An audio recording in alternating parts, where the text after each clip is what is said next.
Your mother calls you on a Thursday, not because anything is wrong. She calls to tell you about a sale at the grocery store, about a neighbor's surgery, about the weather being strange for this time of year. She calls the way she always calls, warmly, circling the things she actually wants to say, arriving at them sideways. You sit in your car in a parking garage and you listen, and at the end, she asks how you are doing, and you say fine, good, busy, and she says good. That's good, and you hang up and sit in the silence of the garage for a moment. She does not know what is in your bank account. She does not know about the investment portfolio, the real estate, the business that generates more in a month than she earned in a year for most of her working life. She does not know because you have not told her. And you have not told her because you have already learned, slowly and through several painful educations, what happens to a relationship when one person in it discovers the full size of what the other has built. You have learned this from your brother, from your cousin, from the aunt who used to hug you without a reason and now hugs you with one. This is that story, not the story of building the money, the story of what the money does to the people who were there before it.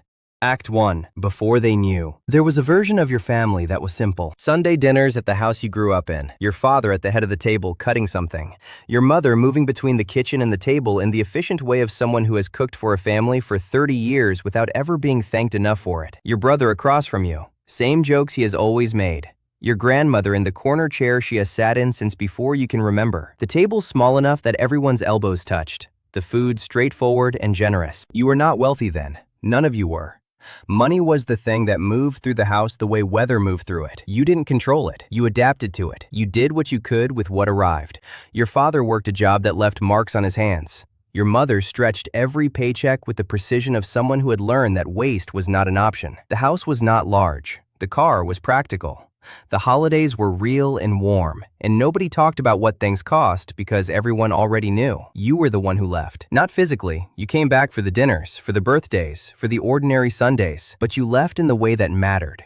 You read things they didn't read. You built something they didn't know how to build. You made decisions with money that the people at that table had never been taught to make, not because they lacked intelligence, but because nobody had ever shown them the controls. And for years, the gap between what you were building and what they knew you were building was small enough to go unnoticed. You drove a modest car. You lived in a modest apartment. You wore the same kind of clothes. You talked about work the way you always had, vaguely, generally, never with the specific numbers that would have changed the room.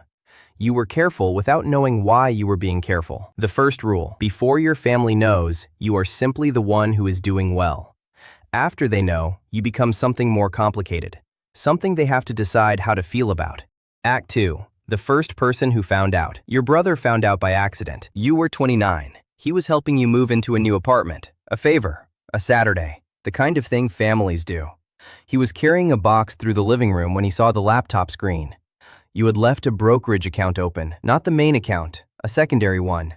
But the balance was visible, and the balance was not the balance of someone who was doing fine. He stopped walking. You were in the other room. You heard the box set down. You came out and saw him standing in front of the laptop, and the expression on his face was the one you would come to recognize over the following years. The specific look of someone performing a rapid, involuntary reassessment, not of the number, of you. He didn't say anything for a moment. Then he made a joke about it. A good joke. A brother joke, delivered in the tone that was meant to be light, and was mostly light. You laughed. You closed the laptop. You finished moving the boxes. But something had entered the room that did not leave when the boxes were gone.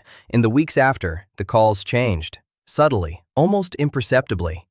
He began prefacing things differently, stopped assuming you'd split things evenly, asked, once, if you could help with something, a down payment he was short on, nothing dramatic, just a number. You helped. Of course you helped. You were his brother, but the help did something to the way he stood next to you. Afterward, he was slightly less easy in your company, slightly more aware of the distance between what he had and what you had, slightly more careful about what he said about money, which meant slightly more careful about what he said at all. The closeness did not disappear. It just got more complicated. And more complicated, you would learn, was the tax that knowledge collected from every relationship it entered. The second rule: money does not damage your relationships. The knowledge of it does. The same amount, unknown, leaves everything unchanged. Known, it restructures every interaction from the inside. Act 3. The dinner table changes. Your mother found out 2 years later, not from you, from your brother, who told her without meaning to cause anything. He mentioned a number in passing during a phone call, and by the time you arrived for the next Sunday dinner, the room had a different temperature. You felt it before anyone said anything. Your father looked at you with an expression that had something new in it. Pride, maybe, but pride mixed with something harder to name. Something like the quiet adjustment of a man who has spent his whole life being the provider of the family, recalibrating what that means now that someone he provided for has surpassed him. He did not say this. He would never say this. He passed the bread and asked about your drive, and the dinner continued. But the adjustment had happened, and you felt it across the table. Your mother was warmer. She had always been warm, but now the warmth had a different quality, more careful, more deliberate, as though she was making sure you knew that nothing had changed while knowing everything had. She refilled your glass before you asked. She sent you home with more food than she sent your brother. Small adjustments in a language only family speak. Your grandmother asked you directly. She was in her 80s and had stopped performing diplomacy decades ago. She looked at you across the corner chair and said, "They say you have done very well for yourself. Is it true?" You said yes. She nodded slowly. She said, "Be careful who you tell." Then she reached out and patted your hand once, firmly, and went back to her food. She was the only one who got it right. Because the dinner table had changed, even though everyone was pretending it hadn't. The jokes were slightly different. The conversation slightly more careful. Your aunt, who had always asked about your life with the loose curiosity of someone who expected ordinary answers, now asked with a focused interest that felt less like care and more like inventory. How's the business? What are you doing with the apartment? Are you still with that investment firm? Questions with a purpose underneath them that the questions were not meant to reveal. You answered simply. You gave less information than before.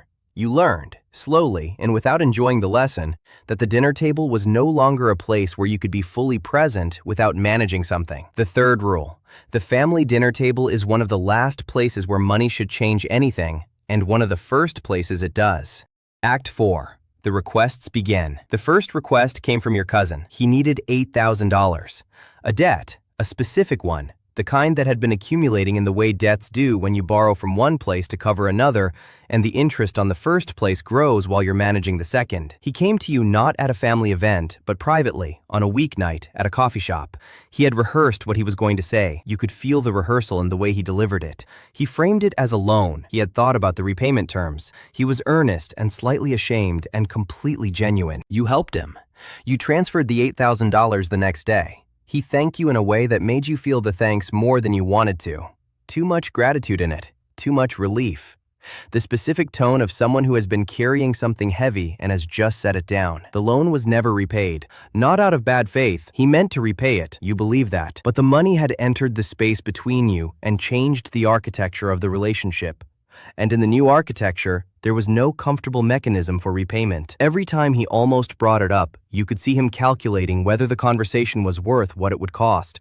And he always decided it wasn't, and the loan quietly became a gift that neither of you named as one. The second request came from your aunt, then from a friend who had been close enough to family to count, then, more carefully, from your brother. Not as a request exactly, just a mention of a situation, a number hanging in the air between the mention and the silence that followed it. You helped each time, because they were your people, because the problems were real, because you had the resources and they did not. And the alternative was to watch people you loved struggle with things you could fix with a phone call. But each time you helped, something shifted, not in you, in them. The helped person is never the same afterward with the person who helped them. There is gratitude. And underneath the gratitude, there is something harder, something like the permanent awareness of an imbalance that cannot be fully corrected. You become, in their internal accounting, the person who has more. And having more means being owed something, even if neither of you has ever said so. The requests begin to feel less like trust and more like access. And the people making them begin to feel less like family and more like a category. You hate that you think this. You cannot stop thinking it. The fourth rule: the first time you help with money, you are being generous. The third time, you are being managed. The difference is not in the people asking. It is in the system that forms around you when the asking becomes expected. Act 5. The ones who pull away. Not everyone asks. Some of them go quiet. Your oldest friend from the neighborhood, someone you grew up beside, someone whose house you ate dinner at more times than you can count, stops calling as often. When you do talk, there is a new carefulness in him. He is a good person. He is not jealous in any simple sense. But the gap between your lives has become visible in a way it wasn't before, and he doesn't know what to do with it. He cracks a joke about your money once, a gentle one, affectionate, and you both laugh, and the laughter is real, and underneath it is something that is also real and harder to laugh about. Your sister-in-law becomes cooler, polite, always polite, but the ease goes out of her. She is the one who tracks these things most carefully. Who paid for what at which dinner? Who gave what at which birthday? You had always been in the same bracket. Now, you are not. She does not ask for anything. She simply recalibrates the warmth she extends to you. Quietly, without announcement, the way people adjust to changed weather. There is a cousin who does not speak to you at the next family reunion. Not out of open hostility, he just doesn't come over, doesn't seek you out, and when you pass each other in the yard, he nods and keeps moving. You don't know what he knows, or what he has decided about it. You don't ask. The silence between you is the answer. And then there is your father. Your father, who never asks, who never makes jokes about it, who continues to treat you exactly the way he always has. With one exception, he has stopped letting you pay for things. At every dinner, every occasion, he finds a way to pay before you can. Not out of pride exactly, out of something more specific. The need to remain the father in a world where the usual markers of that role have shifted. He cannot give you money anymore. He cannot give you advice you haven't already acted on. He cannot protect you from things his hands know how to fix. What he can do is pay for dinner. So he pays for dinner every time you let him. The fifth rule: the people who pull away are not reacting to your success. They are reacting to the reflection of their own lives in it. You cannot fix this. You can only hold the relationship open and let them return if they choose to. Act 6. Learning to hold both. You are 38. You are sitting at the same kitchen table you sat at as a child, in the house you grew up in, for a Sunday dinner that looks almost exactly like the Sunday dinners of your childhood. Your father at the head of the table, your mother between the kitchen and the table, your brother across from you, your grandmother still in the corner chair, smaller now, slower, but still arriving at the truth faster than anyone else in the room. The table is the same. Some of the people around it have changed in how they hold themselves near you. The requests have come and some have been granted and some have been declined. And the declinations have cost something you have not yet fully calculated. The silences have settled into the shape of permanent adjustments. The warmth is real. The complication is also real. Both are true simultaneously. And you have learned, slowly, that trying to resolve the complication by pretending it doesn't exist makes it worse.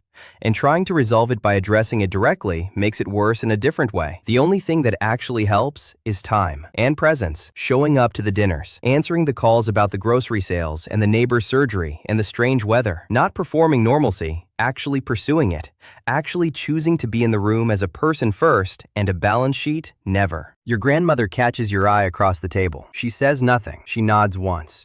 The same nod she gave you years ago when she told you to be careful who you tell. She was right about that. She is right about this too, whatever she is nodding about. She has lived long enough to know that money changes the room. And love is what you do with the room after it has changed. You refill your mother's glass before she has to ask. You let your father pay for dinner. You call your brother on a Tuesday for no reason. Not to help with anything, not to manage anything, just to call. He answers on the second ring. He sounds like himself. The conversation is easy for 20 minutes, and then it finds the old groove, and you are brothers again. Fully, the way you were before the laptop screen and the moved boxes and the recalibration. Not every relationship finds its way back. Some of the distances are permanent. You have made peace with this in the specific way that adults make peace with things that cannot be changed. Not by ceasing to grieve them, but by placing the grief somewhere it doesn't block the door. The sixth rule: becoming wealthy in a family that is not wealthy is one of the loneliest transitions a person can make. The loneliness is not a sign that something went wrong. It is the cost of crossing a distance that most people in your family will never cross. And the crossing is real, and the distance is real. And the people on the other side are still your people. The money changed the room. They are still your people. Somewhere tonight, a 24-year-old is sitting across from their mother at a kitchen table. The dinner is ordinary. The conversation is warm. Nobody is talking about money. Nobody knows yet about the brokerage account, the side business, the discipline accumulating quietly in the background of a life that still looks, from the outside, completely ordinary. One day they will know. Not because you announce it, you won't. But the gap eventually becomes visible no matter how carefully you manage it. The car changes, the apartment changes. The ease with which certain problems get solved changes. And when they know, the room will change. And some of the people in the room will change with it. And none of that means you did something wrong. It means you did something different. The hardest thing about building wealth in a family that hasn't is not the building. The building is just math and time and discipline and the willingness to move before the feeling wears off. The hardest thing is carrying the knowledge of what you have built built into rooms full of people you love who are carrying the weight of what they don't have, and finding a way to be present in both realities at once. Not to hide, not to perform, not to fix everyone with a check, just to be there. To call on Tuesdays for no reason, to let your father pay for dinner, to sit in the corner chair your grandmother sat in when she is gone and hold the table together the way she held it.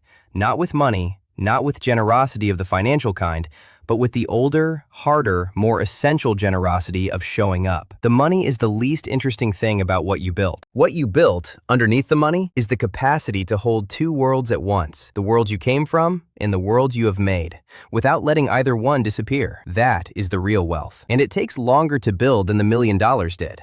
Subscribe so you don't miss the next one.